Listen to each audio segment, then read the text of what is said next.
The night Victor Calder walked into the Black Lantern. The air remembered what fear felt like. Conversations didn't stop. They thinned. Laughter didn't vanish. It cracked at the edges. The live jazz on stage slid into a darker groove. As if the saxophonist's lungs suddenly knew who had entered the room and decided to play something more respectful. Nobody turned their head to look at him. Not directly. That was the thing about real power in New Orleans. Everyone saw it. And everyone pretended they didn't. Near the back of the club, under the low amber glow of a tarnished brass lamp, Victor moved like he owned the ground itself. Not rushed. Not laissé. Controlled. Every step measured. Every shift of his shoulders broadcast a silent fact. This place. These people. This city. They all existed on his terms. He didn't wear anything flashy. No gold chains. No loud suit. No gaudy watch. Just a tailored dark jacket. A crisp open-collar shirt. And the kind of quiet confidence that made harder men step out of his way without even realizing they'd done it. Behind the bar, Lena Ward noticed the change before she saw the man. She'd been stacking clean glasses, half listening to the band, half tracking the flow of bodies through the room, the way she always did. 3 years at the Black Lantern had given her a sixth sense for trouble, not the obvious bar fights or drunk arguments that was amateur work. Lena could feel when something in the room shifted out of rhythm, when one pair of eyes stayed too fixed, when one drinker was too sober for the hour. Tonight, the rhythm faltered the moment he walked in. She didn't look at him first. She looked at the people reacting to him. The way a man at the bar straightened his back. The way a woman at a corner table suddenly found her wineglass fascinating. The way the bouncer at the door, a mountain of a guy who feared nothing and no one, subtly repositioned himself, like he wanted a better view of the exits. Then she caught sight of Victor in the mirrored shelves of liquor behind the bar. He was taking in the room with that slow, unhurried glance she recognized from cops, hustlers, and men who'd lived long enough to know that any doorway might be their last. Only this man didn't look wary. He looked calculating, a chess player stepping into a board, where every piece was already his. Lena had heard his name, whispered in the back room. Late night, when staff thought the jazz was loud enough to cover their conversations, Victor Calder. Not the kind of man you served a watered-down drink. Not the kind of man you stared at. Not the kind of man you ever wanted to owe anything to. She reached for a bottle on instinct, letting habit carry her hands while her eyes kept working. The Black Lantern's mirrored wall was her favorite shield. It let her watch the room without turning her head. Tonight, the glass threw back a smoky, distorted version of reality. Muted lights, shadows on shadows, and Victor threading his way to his usual seat at the bar. He didn't have to ask for his drink. He never did. Lena already had it halfway poured. By the time he sat, bourbon neat. 2 fingers. In the heavy crystal tumbler, her boss reserved for the elite, and the dangerous, she slid it toward the empty spot she knew he'd take. And even as she did, something in the reflection snagged her attention. In the far corner, 3 men sat at a small table. They weren't drinking much. Glasses full. Ice barely melted. Coats still buttoned despite the thick Louisiana heat pushing its way even into this underground refuge. Their posture was wrong for casual customers, too still. Too focused. Their attention never really left Victor, though they made a show of looking elsewhere every few seconds. They weren't curious. They were waiting. Lena's hands kept moving, wiping the bar, adjusting bottles, filling an order for a gin and tonic she barely registered. On the surface, she was just another bartender in a crowded jazz club. Half bored, half tired. Underneath, her instincts started drawing lines between details, the way they always did when something wasn't right. 3 men, coats too heavy, hands under the table. Their sightlines didn't wander, and when Victor passed by their table earlier, all three had unconsciously shifted a reflex. Like predators, scenting blood. She watched the way their shoulders tensed when he finally settled at the bar. Watched the way one of them adjusted something beneath his jacket.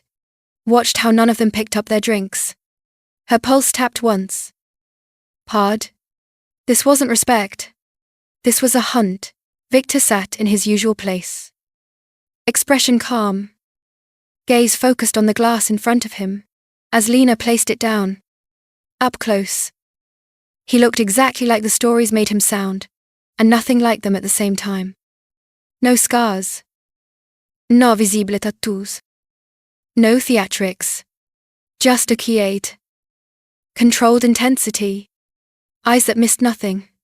A stillness that said he didn't need to prove anything to anyone. Lena knew better than to talk to him. Victor Corder didn't come here for small talk. He came for quiet. For bourbon. For whatever business he conducted from the shadows. Staffwehr Furnitur. Useful. But ignorable. Except tonight. She knew something. He didn't. And that made her dangerous to herself.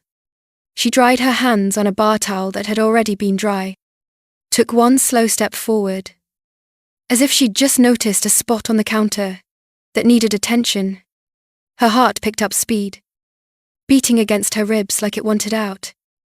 But her hands stayed steady. Shed served drunk bravlers. Off-duty cops. And men with pistol grips printing under their shirts. Fear didn't get to live in her hands. She leaned in just enough that her lips were closer to his glass than his ear. Her gaze focused on a non-existent smudge on the counter. Don't look at me. She breathed. Voice, barely a ripple in the noise of the bar. But you're being hunted. She didn't wait to see if he heard her. She couldn't. The trick with men like Victor, and men like the ones in the corner, was never to linger. Never let anyone see. The moment something passed. Between you that wasn't supposed to. Lena straightened. Moved to grab another glass. Shifted her weight, like nothing in the world had changed. Out of the corner of her eye. She saw it. Victor's index finger tapped once. Lightly. Against the side of his glass. A thank you. An acknowledgement. A message I heard you. He didn't look at her. His gaze never left the surface of the bar. The amber in his tumbler. The faint ring of condensation on the polished wood. But Lena felt the temperature in the room shift again. Subtly.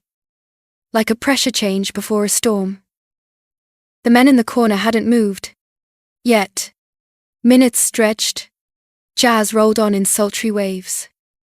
Thick with smoke and secrets. Laughter rose and fell. A couple argued in hushed tones at a nearby table. A tourist tried to impress his date with a story too loud and too embellished to be true. Lena moved through it all on autopilot. Refilling drinks. Giving change. Trading jokes with regulars. Her smile easy and practiced. Inside, her focus never left the reflection of that corner table. Or the man calmly finishing his bourbon, like he didn't have 3 guns or knives. Or worse, pointed at his future. Victor drank like time belonged to him. He finished the last of his bourbon in one slow, deliberate swallow. Set the glass down with care. And placed a folded bill under it. No rush. No hesitation. Just a man done with his drink. He rose from the bar stool with the same unhurried grace he'd walked in with. Took a few steps away. And turned not toward the door. Not toward the men waiting to pounce, but toward the back hallway. Where the restrooms and a service exit lay tucked behind a curtain of shadow. That was his play, not confrontation. Positioning. Escape. On his terms. The first of the 3 men in the corner stood. Almost in the same breath. He slid his chair back with controlled ease.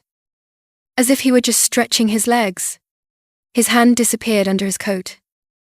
Fingers curling around something Lena couldn't see. but could imagine all too clearly. The other two split without a word. One drifted toward the main exit. Casual as smoke, the other began to angle his way along the wall, shadowing Victor's path toward the back. Lena's throat went dry. It wasn't her fight. It wasn't her world.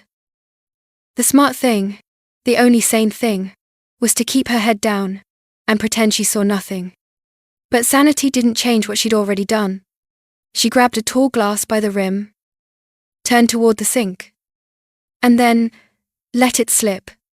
The sound of shattering crystal tore through the music and conversations like a gunshot, muted by velvet.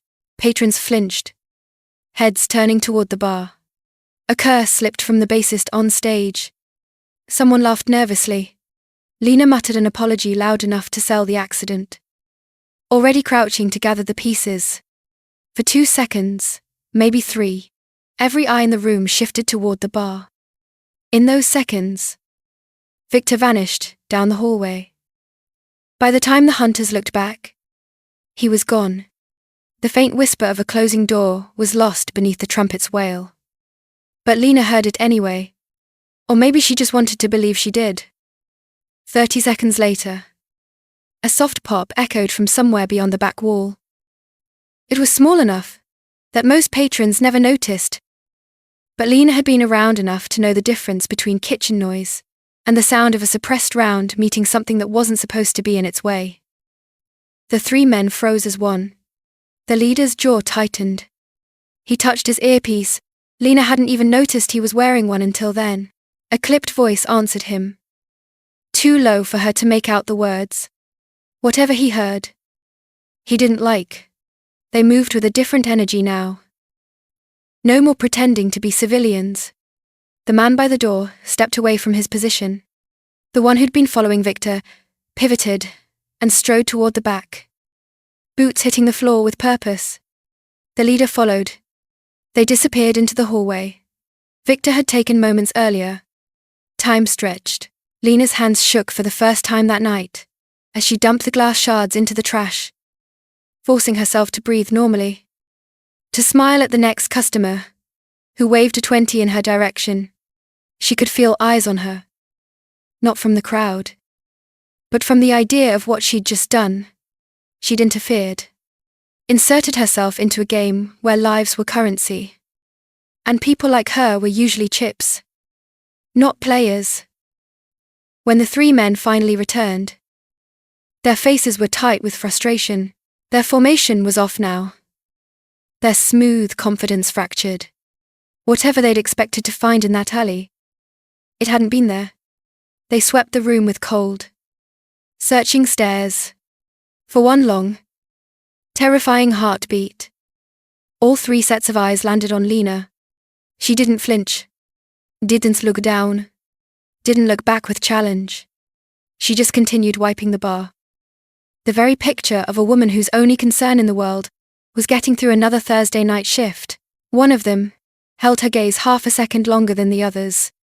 It was enough to raise goosebumps on her arms. Enough to let her know they'd seen her. Really seen her. Then they turned and left, swallowed by the New Orleans night. Lena worked until closing. Muscles tight. Smile automatic. She locked up with the rest of the staff.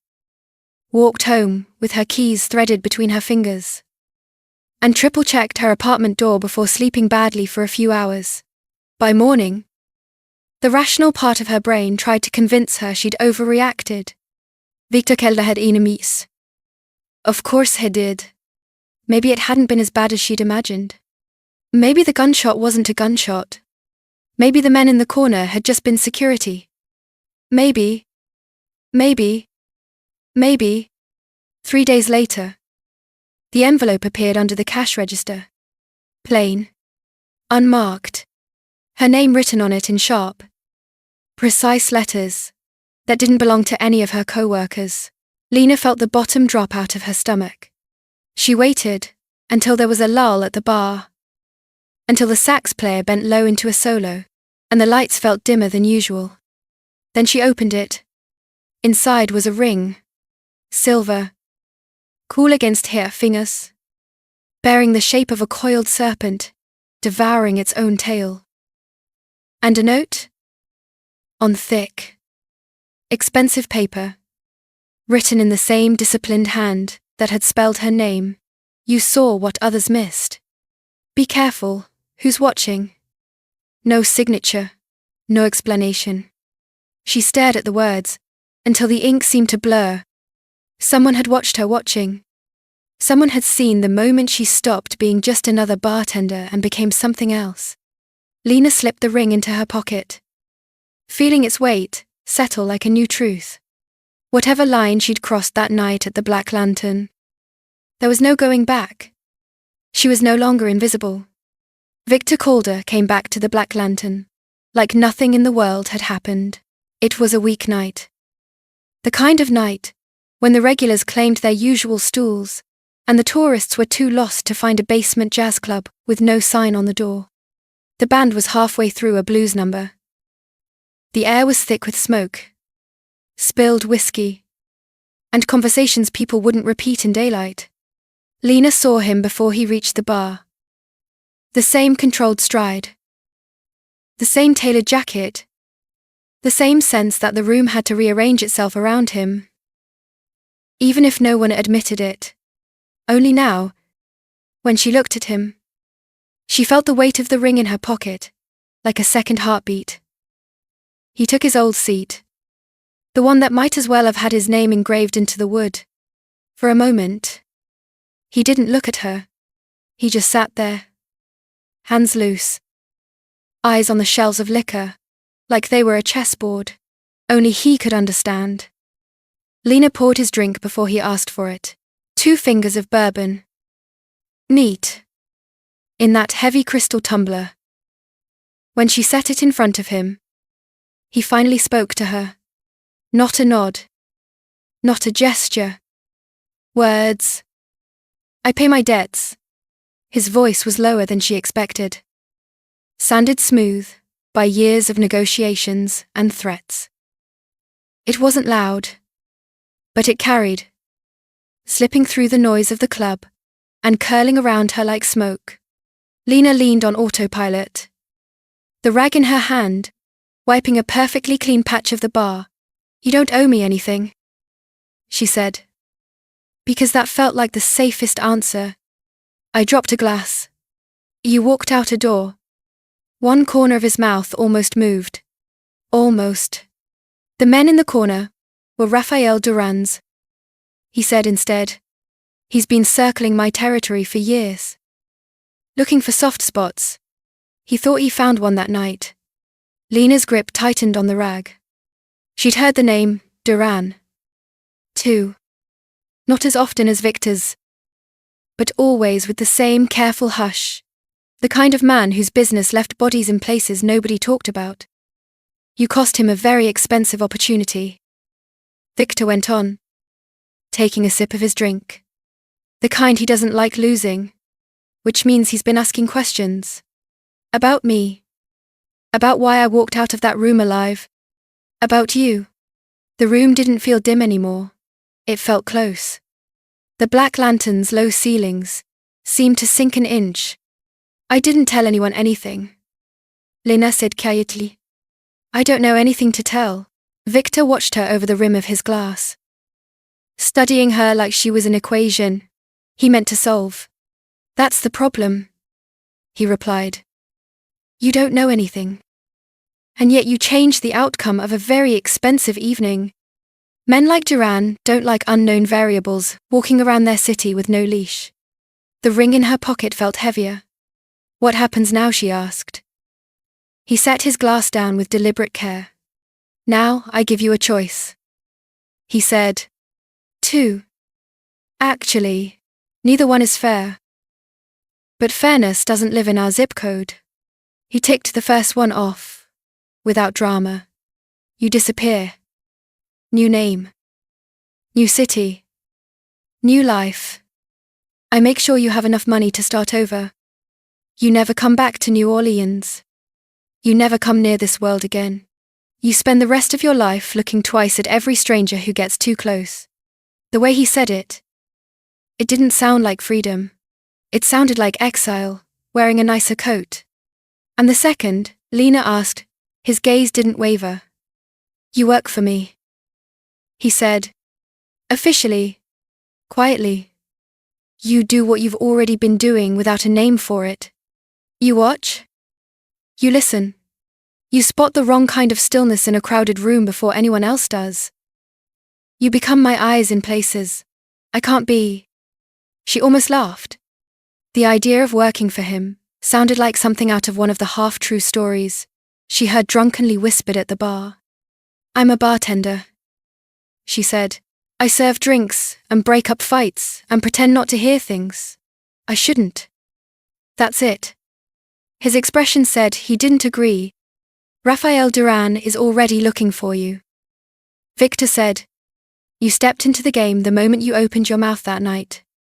This isn't about whether you want to play.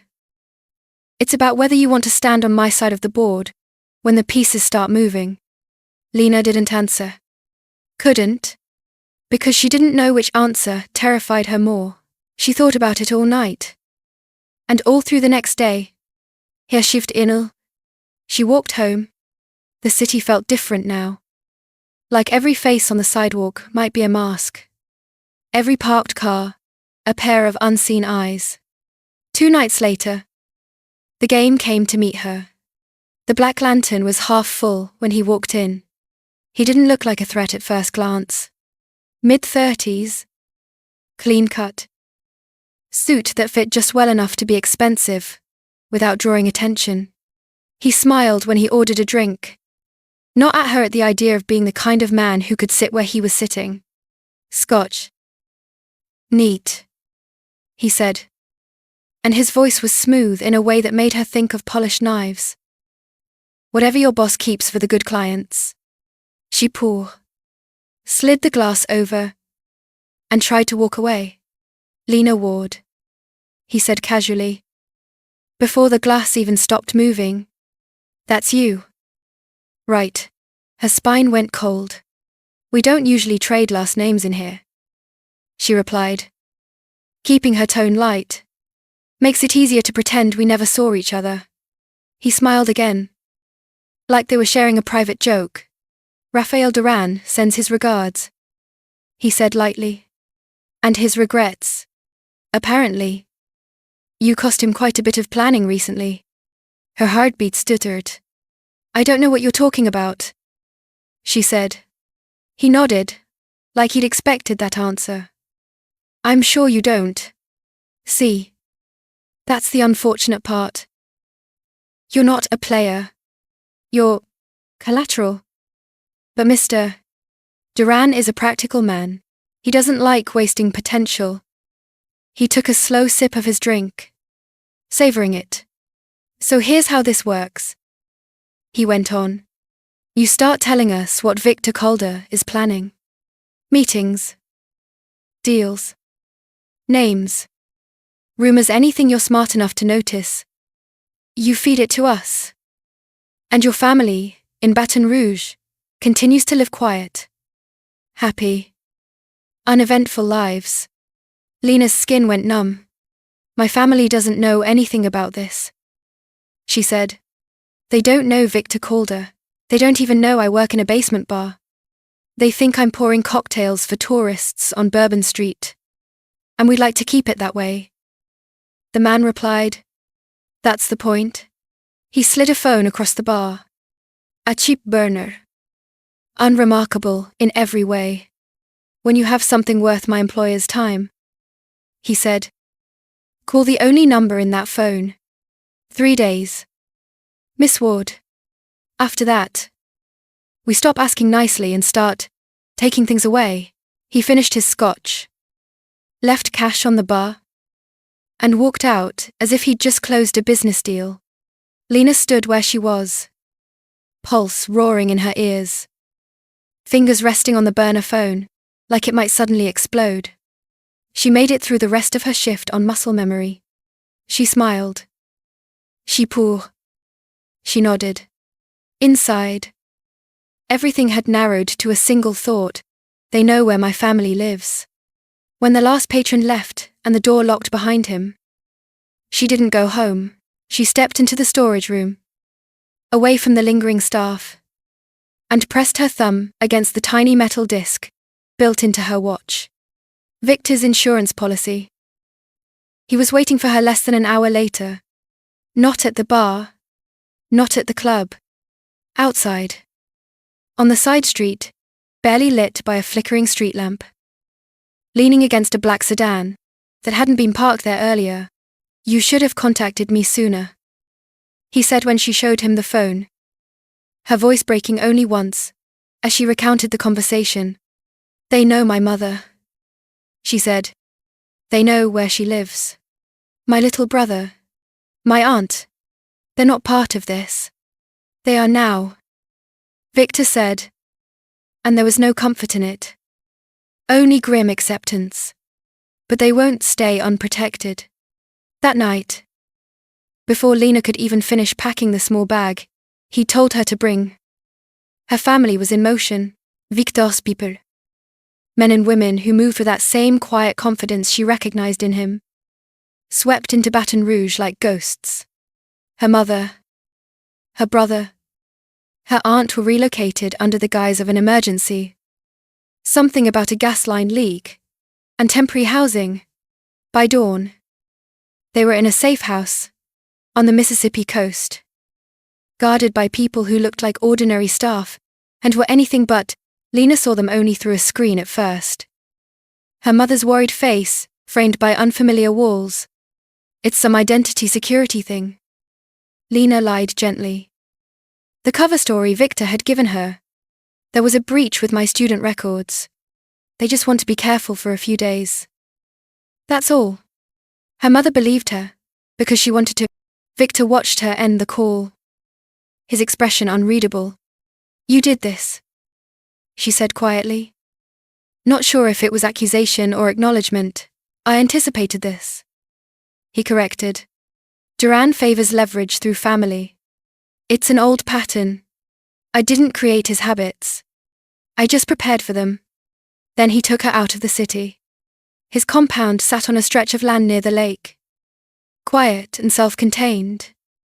Surrounded by water on one side and woods on the others. Not a palace. Not a bunker. Something in between. Practical. Secure. Lena woke up there the next morning with muscles already sore from the previous night's tension. And they only got worse from there. Her days became a blur of drills and lessons. Situational awareness. A former Special Forces operator, walking her through crowded spaces. Teaching her how to read a room faster. Cleaner. Sharper than she already did. Where are the exits? Who's standing wrong for the situation? Whose eyes don't match their smile? Tactical evasion. How to slip a tail in a busy street. How to use reflections, and angles, and crowds, to disappear without running. Psychological profiling. Long sessions at a table, with files spread out between her and Victor. Analyzing people should never met. Photographs. Criminal records. Financial statements. Victor. Asking questions like, what does this man fear? And what would she kill to protect? Basic combat. Enough to survive. Enough to get away. Enough to buy time for someone with more training to reach her. Her fists learn new languages. Her body learned to move before her mind fully processed a threat. At night, when the compound quieted and the sky outside went dark as ink, she found herself back at a table with Victor. Not at a bar this time, but in his study, where maps and photographs and digital feeds replaced the rows of liquor bottles. He never raised his voice. He never wasted words.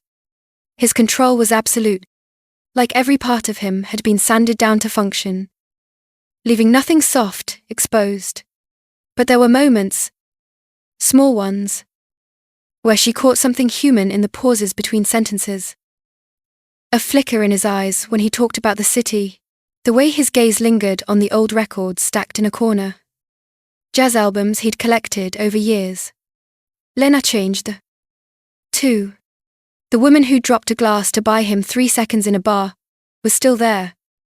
But she was sharper now. More certain. When she spoke during their strategy sessions, Victor listened. Really listened. Not like a man humoring a civilian, but like a commander weighing the input of someone whose instincts he trusted. There was a line between them. Thick. Clear. And necessary. Boss and employee. Protector and asset. Mentor protégé. The space between those roles hummed with a tension that was never named, never fed, and never allowed to distract from the business of staying alive. One evening, as the sun burned low over the lake, painting the compound in gold and shadow, Juliet, the woman who ran Victor's operations with ruthless efficiency, stepped into the study with a tablet in hand. Duran's made his move, she said. We intercepted chatter. He's arranging to have Lena taken, not killed. Taken? For once? Victor didn't bother hiding his reaction. His jaw tightened. His hand tapped once against the table. The same way it had against the glass the night she warned him. He thinks she's a weak link. Victor said. Something he can bend. He thinks I'm bait. Lena corrected quietly. And he's right. Silence settled for a beat. Victor looked at her then. And she saw the calculation in his eyes. The way the pieces were already rearranging themselves behind them. If he wants bait, Victor said, we'll give it to him. On our terms. He leaned back slightly. Gaze shifting to the map on the wall. A waterfront development site along the harbour. Full of half-built structures and idle cranes. Duran wants access to the waterfront. Victor continued. He wants to believe I'm careless enough to leave it vulnerable, so we'll let him believe it. Juliet was already typing. Anticipation in the set of her shoulders. False blueprint, she said. Invented guard rotations. Security blind spots that don't exist. Exactly. Victor replied. We give him a perfect opening. Into a place that looks exposed, and is anything but. He'll send his best people. He won't be able to resist. Lena felt the ground shift under her again. The way it had the night she first watched him walk into the Black Lantern. And me, she asked. Victor met haar gazen head on. You'll be the one to put those plans in his hands. He said. You're the only reason he believes he has a chance against me in the first place. He thinks he found your fear. We'll show him he misread you. For a moment, Lena thought about her mother, her brother, her aunt in that safe house by the coast. Thought about the man at the bar who'd smiled while threatening their lives. Thought about the ring in her pocket. The serpent devouring its own tail. She straightened. Then let's make sure he never gets another opportunity, she said. Victor nodded once. The trap was set. The abandoned seafood plant sat at the edge of the harbour like a carcass left for the tide to pick clean. At 2 a.m, the place was a skeleton of rusted metal and broken windows. A monument to better years, when boats crowded the docks and workers shouted over the sound of machinery instead of silence. Now, the only sound was the soft push of water against the pilings and the faint rattle of loose sheet metal whenever the wind rose. Lena Ward walked toward the loading bay entrance alone. She looked like any other woman in dark jeans and a simple jacket. A leather portfolio tucked under her arm. Her steps were steady, her breathing even. On the surface, she was calm. Underneath, every lesson from the compound was awake and watching. Every shadow, every echo, every movement in her peripheral vision registered and filed itself away. Somewhere above.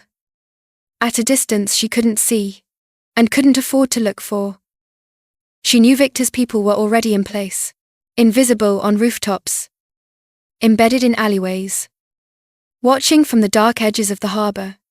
It didn't make the walk any shorter. She crossed the last stretch of cracked concrete and stepped into the yawning mouth of the loading dock.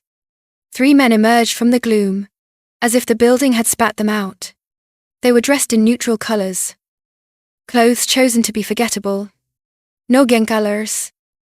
No flashy juwelry. Just solid, compact bodies, and the kind of controlled movement that comes from training. Not chance.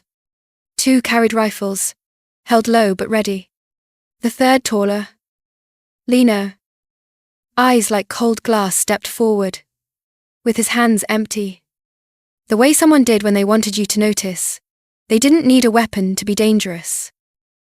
Right on time, he said, as if they were meeting for coffee.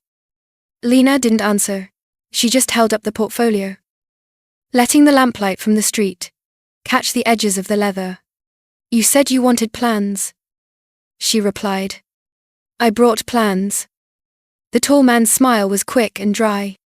No small talk, he said. Mr. Duran will appreciate that. He's very busy tonight. He nodded once, and one of the others stepped closer, taking the portfolio from her hands. He opened it and began to sift through the contents. Gloved fingers, moving over the pages. The blueprints Victor had given her looked real because, in every way that mattered, they were official letterheads, stampetseals, digital tags, security annotations. Every line, every note, every signature had been crafted to withstand scrutiny. Only a handful of people in Victor's circle knew which parts were genuine and which were lies, placed with surgical precision. A small device came out next, a scanner. Compact and expensive, the man ran it over the paper, watching a tiny screen flicker, checking for embedded markers and hidden threads. The tall man didn't take his eyes off Lena. You know, he said conversationally. Mr. Duran didn't believe the stories at first. A bartender who notices more than armed men. A student who can read a room better than half the professionals he's hired. He thought Calder was trying to bluff him with fairy tales. Lena kept her gaze steady, focusing on his face, and not the gun she knew was tucked at his back. Then why am I here? She asked. Because fairy tales don't leave fingerprints on his operations. The man replied. Your little warning at the Black Lantern cost him money. Men. Time. Pride. He doesn't tolerate variables. He studies them. Or removes them. The scanner beeped softly. The man holding it gave a short nod. Tags are consistent, he said. Paper stock checks out. Embedded fibers match the firm, who does Calder's legitimate work. The tall man reached into the portfolio and pulled out one of the blueprint sheets, turning it so he could see it better under the dim light leaking through the broken windows. Rows of lines and symbols spread across the page camera placements. Guard routes. Access points. Somewhere in that sea of ink were the phantom weaknesses Victor had created, just for Raphael Duran. Entrances that would lead nowhere useful, blind spots that didn't exist. Gaps in coverage that were already plugged. And waiting. Interesting. The tall man murmured. Very generous of Mr. Calder to leave his empire so poorly guarded. If he wasn't careless. Lena said quietly. We wouldn't be having this conversation. He glanced up at her, measuring the answer. Maybe, he said. Or maybe you're a very good liar. He slid the page back into the portfolio and closed it, his fingers tapping an idle rhythm on the leather. Either way, he continued. Mr. Duran isn't the sort of man who makes major decisions based solely on paperwork. Someone hands him in the middle of the night. He prefers additional assurances. The way he said it made her stomach tighten. What kind of assurances, she asked. The smile he gave her then didn't reach his eyes. The kind he can get in person. He replied. You're coming with us. That was the moment. The pivot point Victor had warned her about, the place where the script might go off the rails if she let panic through the door. Her training thrummed under her skin. Protest. Resist. But not too much. Stay in character. Stay alive until the timing hits. Your boss said I just had to bring the plans, she said, letting a thread of fear into her voice. Authentic and raw. I did what he asked. My family is alive because you did what he asked. The man cut in calmly. Whether they stay that way depends on how cooperative you continue to be. Behind him, the two others closed in, one angling to her left, the other to her right. They weren't careless. They weren't overconfident. They moved with the precision of men who'd done this before. For a hard bit, Lena thought of the lake compound, of the quiet evenings with maps and files, of Victor's eyes on hers, when he told her to trust the plan, trust the timing, trust herself. She let them take her. They moved her deeper into the plant, away from the open dock and the streetlight glow, into a cavernous processing floor, where conveyor belts and rusted machinery stood frozen in place. Long dead. Her footsteps echoed off the concrete, mingling with the sound of water somewhere beyond the far wall and the distant hum of the city. The tall man's phone vibrated once. He checked the screen, then glanced up, as if listening to someone's voice only he could hear. She's here, he said, answering whoever was on the other end. Yes. The plans. Check out. We're bringing her. That was as far as he got. The world exploded into light. A hard, white beam cut down through the broken roof, like a second moon, flooding the floor in blinding brightness.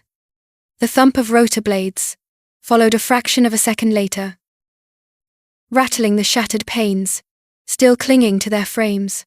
For one brief heartbeat, everyone on that floor froze, the men around her, hands flying to their weapons. Lena herself, blinking against the sudden glare. Even the tall man, his phone forgotten in his hand. Then the rest of Victor's plan arrived. The plant erupted with sound boots pounding on metal catwalks, doors slamming open, shouted commands, cutting through the roar of the helicopter overhead. Figures in dark tactical gear poured in from multiple directions up high. From the old office structures welded into the upper corners of the plant. From side entrances Lena hadn't even seen. From the yawning mouths of service hallways that had been dark and empty moments before. Duran's men raised their weapons. The tactical units were faster. Flashbangs went off like thunder trapped in a tin can, filling the air with deafening noise and searing light that made the helicopter's beam feel gentle. By comparison, non-lethal rounds hammered into arms and legs. Precision shots, designed to topple, but not kill. One of the men dropped with a choked cry, his rifle skidding away. Another took a hit to the chest and went down hard, gasping for breath. Wind knocked clean out of him. Through it all, Lena moved. She dropped low the way she'd been taught, presenting less of a target, letting the chaos swirl above her. The urge to run was loud, primal, and useless. Running without a plan got you shot. Following the plan got you out. The tall man recovered faster than the others. He shoved his phone into his pocket and reached under his jacket, fingers closing around the grip of his pistol. His gaze locked onto Lena, still the variable, still the problem that refused to solve itself. He yanked the gun free and leveled it at her chest. The noise around them dimmed in her ears, like someone had turned the volume down on the world. She saw the barrel, the tension in his finger, the resolve in his eyes. He wasn't posturing. He wasn't bluffing. Whatever Duran wanted could survive without her. But she could not survive without herself. She didn't have time to think about training. She didn't need to. It was there in the way her hand moved inside her jacket. Fingers closing around the small, compact taser she'd strapped there before she left the compound. It was there in the way she stepped into his space instead of away from it, disrupting his aim just enough. He fired. The shot went wide, the sound cracking through the plant and burying itself uselessly in rusted metal. In the same instant, Lena drove the taser forward, pressing it hard against his ribs, and pulling the trigger. Voltage snapped through his body with a vicious, electric roar. His expression shattered control, arrogance, certainty all burned away in a second, as his muscles seized and his knees buckled. He hit the concrete floor hard, gun skittering from his hand, his body jerking in short, sharp spasms before finally going limp. By the time the last echo of the helicopter faded, and the tactical commands quieted into clipped confirmations, the plant floor was a different scene entirely. Duran's men lay scattered across the concrete, groaning, disarmed, faces pressed to the cold floor under gloved hands. No bodies, no fresh blood sprayed on the walls, just bruises, restraint, and the metallic clink of zip ties. Lena stood in the middle of it all, her breath finally catching up to her, her heart pounding so hard, she could feel it in her teeth. She clutched the taser like a lifeline, the smell of ozone sharp in the air. The operation at the plant was only half the story. Out in the dark water of the harbor, lights were flashing on a luxurious yacht that had been anchored beyond the usual lanes, just far enough out to feel safe, just close enough that its owner could believe he still had control over his territory. Victor Corder's second team had been waiting there far longer than Lena had been inside the plant. While Duran's attention was fixed on the decoy location, that yacht had been quietly surrounded. Fast boats glided in under the cover of night. Silent boarders moved over railings and through cabin doors, with the efficiency of people who had done this in less forgiving waters. They found Duran in his private lounge, surrounded by screens, watching a live feed from the seafood plant, watching his men, his leverage, his supposed variable. He watched the lights explode, the tactical units swarm, the taser drop his lieutenant. By the time he realized the mistake, it was already too late. The door to the lounge opened. Victor's team stepped in. There were no threats shouted. No dramatic speeches. Just firm commands. Weapons held at ready. And the quiet, stunned fury in Duran's eyes, as he understood that he'd been outplayed months before tonight, when he entertained the idea of using a bartender as a knife against a man who lived his whole life, anticipating knives. They took him alive. They took his drives, his files, his carefully hidden ledgers, offshore accounts, transaction histories, names of buyers and sellers and victims, threaded through multiple states, years of rot captured in a handful of machines and metal boxes. Back on shore, as dawn began to bleed a grey light into the harbour sky, Lena stood on a rise overlooking the docks. The seafood plant now a cordoned-off crime scene. She watched as unmarked vans pulled away, heavy with Duran's captured men. Watched as the yacht was guided toward authorities waiting with quiet, focused attention, somewhere in the middle of that controlled chaos. Rafael Duran himself was being handed over, a large piece removed from the board with the same deliberate care Victor applied to everything else. Lena felt different standing there. There was no sudden revelation, no cinematic moment where lightning struck, and she saw a new self, in flash-burned clarity. The change was quieter than that. She noticed how her mind automatically tracked exit routes without effort, how she judged the distance between herself and the vehicles, how she catalogued faces, posture, uniforms, badges, how fear was still there. But it didn't own her. She was sharper, braver, but she was still the woman who dropped a glass in a crowded bar because she couldn't stand watching a man walk into a trap she could see coming. Later that week, the Black Lantern felt almost unreal, like a memory she'd stepped back into. The brass lamp still glowed low over the bar, the jazz still poured out from the stage. Lazy and dangerous and beautiful, the regulars still claimed their seats. Tourists still stumbled in by accident and stayed because the place felt like a secret worth keeping. Lena was restocking the shelves when her boss shuffled in from the back, an older man with a voice that sounded like it had been marinated in whiskey and cigarette smoke. He'd run the place for decades, surviving fads and crackdowns and ownership offers from people who didn't like hearing the word no. He set an envelope on the bar without ceremony. "For you," he said gruffly. "Try not to spill anything on it." She frowned, wiping her hands before picking it up. The paper was thick, heavy. Her name was written on the front in that same precise, controlled handwriting she'd first seen on a note tucked under a cash register. Inside, she found documents, deeds, legal transfers, numbers that made her blink and read them twice. The Black Lantern, the bar, the business. In her name. She looked up at her boss. Stunned. "I don't understand," she said. "I can't afford. Didn't ask you to." He cut in. "Some anonymous investor decided I'd earned a quiet retirement somewhere with fewer arguments and better weather. Left enough in the account I'm not inclined to argue. On one condition," he nodded toward the papers in her hand, "that this place goes to you," he said simply. "Figured it could be worse."